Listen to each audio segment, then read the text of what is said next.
Ano akong ipapakita sa inyo mga idol, lalo na sa tulad ko mga biyahero, araw-araw sa buhay kalsada. So ito mga idol, maganda. Pagsapin sa puwet. Ayun, elastic siya mga idol. Malambot. Tapos may cover na siya mga idol. Ayan, lagay natin yung cover niya.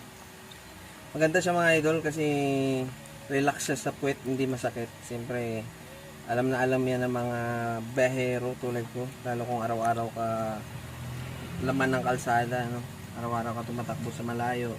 Yan. Ito maganda mga idol, napaka-relax sa puwet, hindi siya masakit sa puwet, hindi mainit sa puwet, malambot lang siya mga idol. Ayan, ganun na siya mga idol. So ilalagay mo ganyan sa upuan mo, relax na relax siya, parang may parang naka-air suspension lang yung puwet mo mga idol. So ilalagay ko sa may comment section yung link nito mga idol kung paano order. So order na kayo. Let's go!